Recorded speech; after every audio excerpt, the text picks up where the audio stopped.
안녕하세요. 김은정입니다. 2교시에 이어 3교시에는 교류 분석을 활용해서 나의 성격을 진단하고 개선 목표를 설정하는 방식에 대해서 이야기를 나눠볼까 합니다.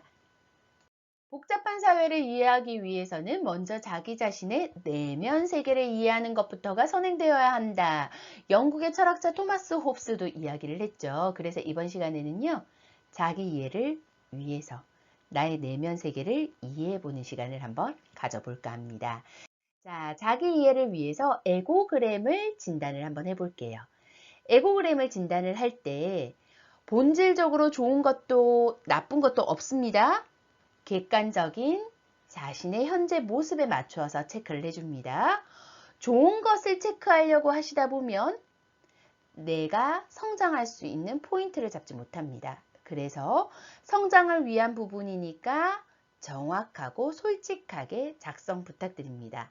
지금부터 A의 자아 상태를 발휘해서 에고그램 자기 진단을 할 가지의 마음 상태로 내 성격을 알아보는 시간을 가질 겁니다. 자, 이 진단지를 활용하시면 되고요. 본 진단지는 첨부 파일에 따로 올려드릴게요. 그럼 첨부 파일을 보시면서 에고그램 자기 진단을 직접 해주시면 돼요. 진단하는 방법을 다시 한번 설명해 드리겠습니다. 자, 다음 질문에 대한 대답을 우측의 기준에 따라 빈 네모칸에 기록하면 됩니다. 자, 빈 네모칸이라고 하면 이 칸이죠. 네, 좋아요. 자, 1번, 2번만 같이 한번 해볼 수 있도록 하겠습니다.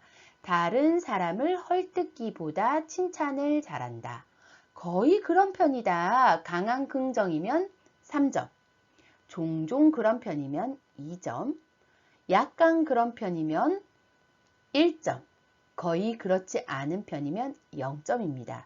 나는 다른 사람을 헐뜯는 것보다 칭찬을 잘하는 것 같아. 긍정 2점, 강한 긍정 3점, 약간 그런 편이다 1점, 거의 그렇지 않은 편이다 0점입니다. 일의 흑백을 명확히 가리지 않으면 마음이 불편하다. 거의 그런 편이다, 종종 그런 편이다, 약간 그런 편이다, 거의 그렇지 않은 편이다. 그래서 최고점은 3점, 최저점은 0점으로 해서 3점에서 0점까지 1점 척도로 점수를 매겨주시면 됩니다.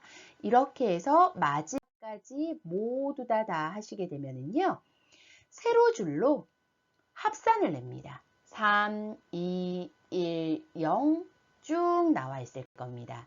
점수의 기록이 다 끝났으면 같은 칸 세로줄끼리 합산을 해서 여기에 점수를 적어줍니다. 점수를 3가지, 4가지, 5가지 모두 다 작성을 하셨죠. 그러면 CP, MP, A, FC, AC의 점수가 나오게 됩니다. 앞표에서 나온 점수를 본표로 옮겨 보겠습니다. 나는 CP는 18점이 나왔습니다. 이렇게 점을 찍고요. 나는 MP는 21점입니다. 나는 A는 24점쯤 되고요. 나는 FC는 14점입니다. 그리고 나는 AC는 9점입니다. 라고 가정을 한번 해볼게요. 이렇게 점을 찍은 후에 선그래프로 만들어줍니다. 그럼 그래프의 모양을 한눈에 볼 수 있을 거예요. 자, 이렇게 모두 다 에고그램의 진단까지 끝내고 나면 여기에서 유의해야 되는 포인트 한번 잡아보겠습니다. 선을 10점 부분과 23점 부분에 한번 그어볼게요. 10점과 23점, 23점입니다. 이 안에서 봤더니 선 바깥에 있는 부분이 있고 선 안에 있는 부분이 있죠. 선 안에 있는 부분과 선 바깥에 있는 부분입니다.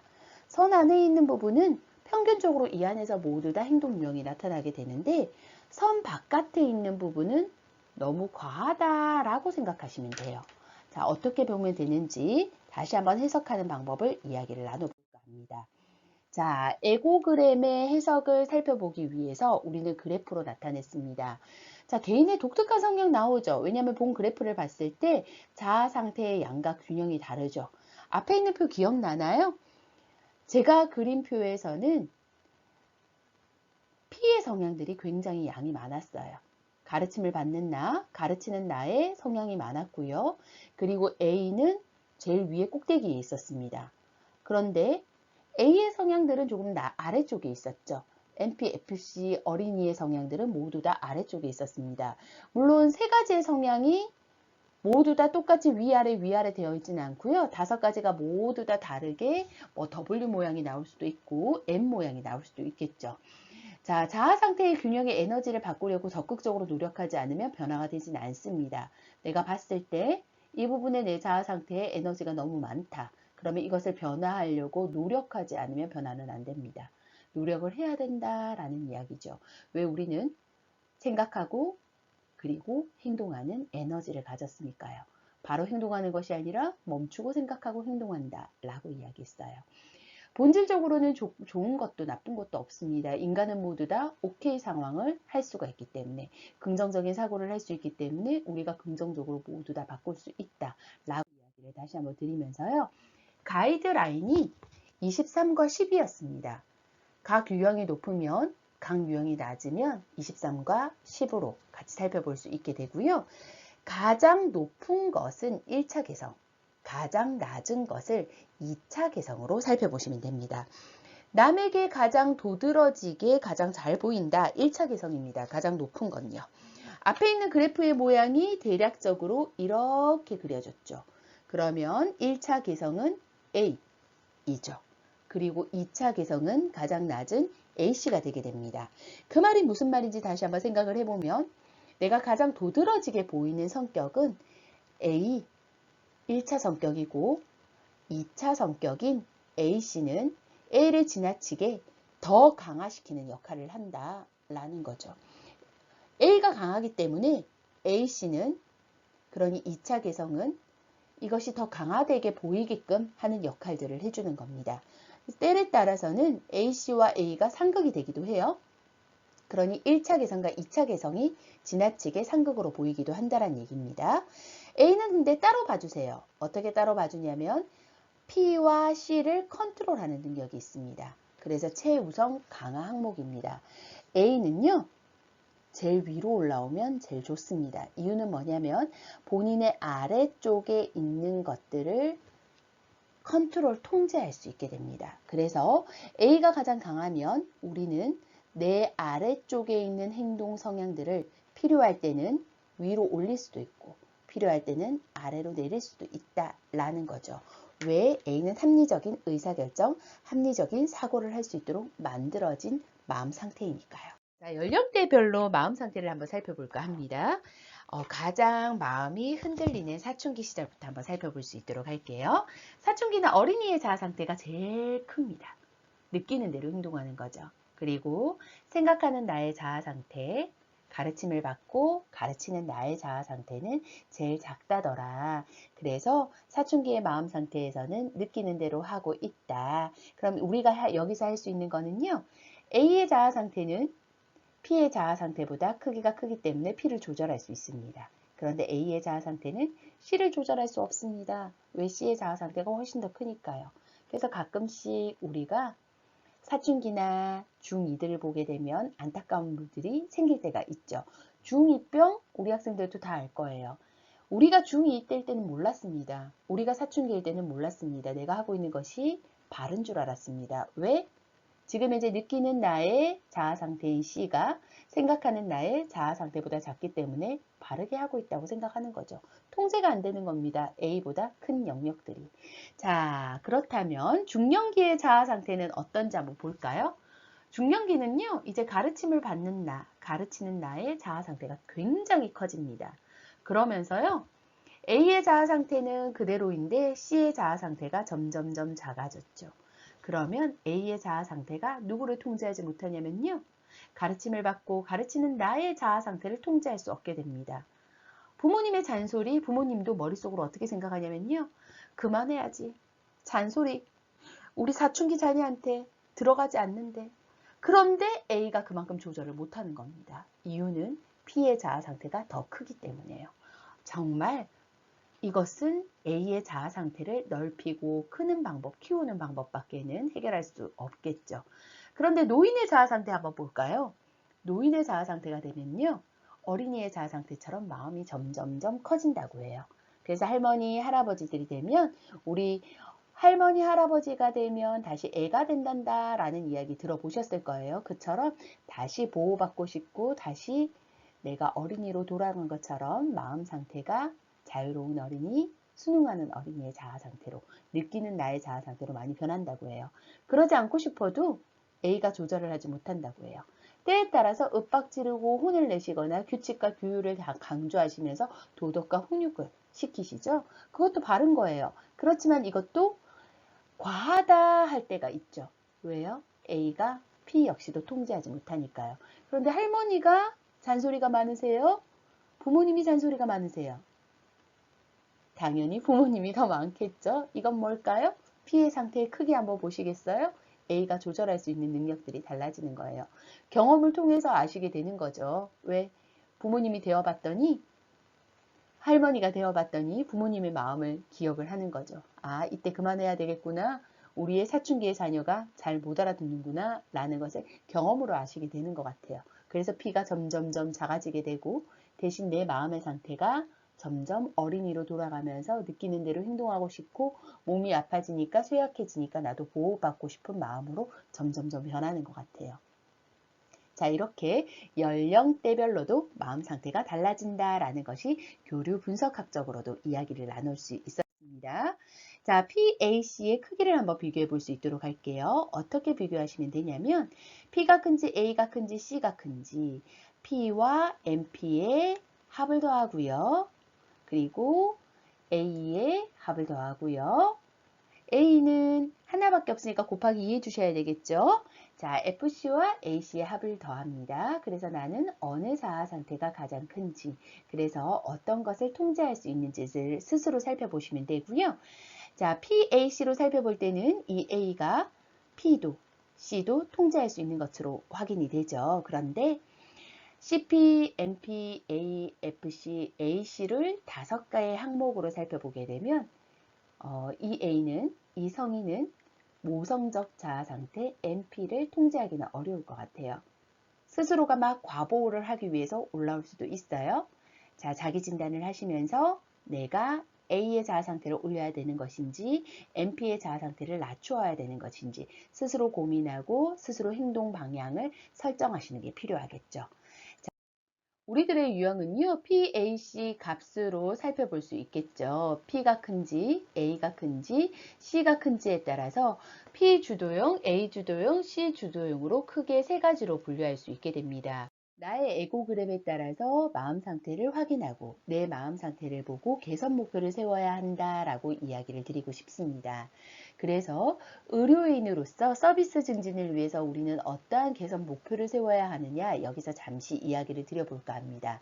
만약에 나는요, CP가 너무 낮습니다 라고 하는 사람들은 일반적으로 자신을 가지고 큰 목소리로 이야기하다 보면은 조금씩 CP가 활성화되게 됩니다. 등을 쫙 펴고 동작을 크게 해보시는 자세도 도움이 될 수 있고요. 나의 의견이나 소신을 미리 준비해서 작성을 합니다. 그러면 내 의견을 피력해야 될 때 정확하게 말할 수 있는 준비가 되어 있기 때문에 더 자신감 있게 가능할 거고요. 때에 따라서는 인생 목표, 업무 목표들을 명확히 세우고 그것을 실천하셔야 됩니다. 내가 세운 목표를 결정한 것을 정확히 실천해 주셔야 되고요. 사물의 옳고 그름을 명확히 판단하시면서도 CP가 활성화가 될 수 있습니다. 그렇다면 의료인으로서는 서비스 증진을 위해서 CP 활성화 방안을 어떻게 세워야 되느냐? 내가 CP가 낮다라고 하면 병원에 근무를 할 때는 CP를 활성화시키기 위해서 고객 업무상의 정리정돈하기, 순서대로 업무 처리하기, 근태관리 등이 이것이 도움이 될 수 있습니다. MP의 활성화 방안은요, 의료인으로서는 친절하게 설명해주고 고객의 니즈를 파악하고 인사를 함으로써 CP의 활성화가 방안이 되고요. 의료인이 되기 전에 지금 우리는 벌써 에고그램 진단을 했습니다. 이 상황에서 나는 MP가 낮다 하는 학생들이 있을 겁니다. 그렇다면 지금부터 우리는 취업을 위해서 노력하셔야 되겠죠. 어떤 노력이 좋냐면요. 사회봉사활동을 하다 보면 MP가 활성화될 수 있습니다. 거기에다가 평상시에 보내던 애정보다 더 많은 애정을 다른 사람에게 쏟습니다. 다른 사람들이 듣고 싶어 하는 말이 무엇일까라고 생각을 해서 그 말들을 해보는 것도 좋습니다. 상대방의 이야기를 친근감 있게 들어줍니다. 이것으로 우리는 NP를 활성화시킬 수 있습니다. 만약에 A가 너무 낮다라고 하는 학생들은 A는 꼭 올려야 되겠죠. 우리가 A는요, C와 CP와 MP 그리고 FC와 AC를 관여할 수 있다, 조정할 수 있다, 통제할 수 있다라고 이야기했습니다. 그래서 A의 활성화 방향은 무엇이든 계획하고 행동합니다. 내가 A가 낮다 하는 학생들 있죠. 계획하고 행동합니다. 같은 상황에서요. 다른 사람들은 어떻게 할까? 한 번 더 생각해 봅니다. 이 말은 생각합니다. 생각하고 행동합니다. 가능성 결과를 예측하고 전체를 보면서 추진합니다. 찬반 양쪽 모두를 생각해 봅니다. 친구들이 싸움이 나게 되면요. 각자 의견이 다 다를 수 있습니다. 우리는 양쪽 의견을 다 들어봅니다. A 친구, B 친구 중에서 A 친구가 나랑 친합니다. 무조건 A 편을 드나? 아닙니다. A의 이야기, B 이야기를 다 듣고 판단합니다. 생각하고 판단합니다. 요가나 명상이나 자율훈련 등이 이 같은 활동들을 도와줄 겁니다. 생각하고 행동하게끔. 멈추고 생각하고 행동하는 것이 요가나 명상 등을 통해서 도움이 되니까요. 만약에 A가 나는 너무 낮다 하는 학생들은 건강관리를 위해서 오늘 운동을 해야 되니 운동 중에서도 요가를 추천해 드리고 싶어요. 너무 활동적인 것보다는 정적인 것, 요가, 자율훈련을 하는 것을 도움을 드리고 싶습니다. 자, FC가 너무 낮습니다 라고 하는 사람들은 FC를 높이기 위해서 낙관적으로 생각하고 행동하고요. 내 생각을 적극적으로 피력하는 것도 도움이 됩니다. 가끔씩요. 개그 프로그램 보면서 유행하는 농담을 해보기도 하고요. 즐거운 공상을 통해서 기분이 좋게 되는 것도 도움이 될 것 같아요. 내가 최선을 다할 수 있는 일을 찾아서 한번 열심히 해보세요. 그렇다면 FC가 활성화되면서 우리는 업무 중에는 어떻게 FC를 활성화할 수 있느냐 봤더니 고객님보다는 누구누구 고객님이라고 이름을 부르는 것도 활성화될 수 있고요. 환자분보다는 누구누구 환자분이라고 이름을 부르시는 것도 활성화될 수 있습니다. 적극적이고 친근한 말투, 그리고 중식 시간에 다른 사람들하고 이야기를 나누면서 수다를 나누면서 인수인계를 가볍게 해주는 것도 FC가 활성화됩니다. 원래는 우리가 중식 시간에 업무 이야기하는 거 아니잖아요. 하지만 즐거운 분위기를 내 몸에 넣기 위해서 이것도 활용해 보시라라는 겁니다. 자, A씨의 활성화 방안 어떻게 하시면 되냐면 A씨가 너무나 부족한 사람들은요. 다른 사람은 어떻게 생각할까 고민하셨으면 좋겠어요. 그리고 부정이나 거부하는 말을 할 때 한 번 더 생각해 봅니다. 생각하고 행동하라. 그죠? 겸손하고 상대방을 축켜 세워줍니다. 내 기분, 감정 조절을 억제합니다. 그래서 의료인으로서는 어떻게 해주셔야 되느냐를 다시 한번 살펴보면요. 진솔한 사과. 네 말이 다 맞습니다. 전적인 수긍. 불만 고객 요구에 정말 되지 않는 해결에도 되지 않는 말에도 참아보는 겁니다. 그렇다면 A씨가 활성화될 수 있다. 거기에다가 서비스는 증진된다. 라고 이야기를 드리고요. 우리가 서비스를 증진하기 위한 3가지 포인트 한번 살펴보겠습니다. 이것을 마음 상태와 연결지어서 같이 이야기를 나누게 되면 기본적으로 MP, 모성적 부모의 자아 상태를 중시합니다. 그리고 PAC의 작용을, 활용을 익숙하게 활용해 주시고요. 고객에게 좋은 이미지를 남기도록 노력하시게 되면 고객 응대의 3가지 포인트를 잘 잡으실 수 있습니다. 고객이 원하는 실질적인 욕구는요. 이 빙산의 일각인 위에 보이는 저거밖에 없습니다. 근데 고객도 본인들의 욕구를 잘 몰라요. 내가 내 마음을 잘 모르듯이요. 우리의 마음 상태의 심리적인 마음, 내면의 마음까지도 잘 알기 위해서 우리는 교류 분석의 자아 상태를 잘 분석해 주셔야 되고요.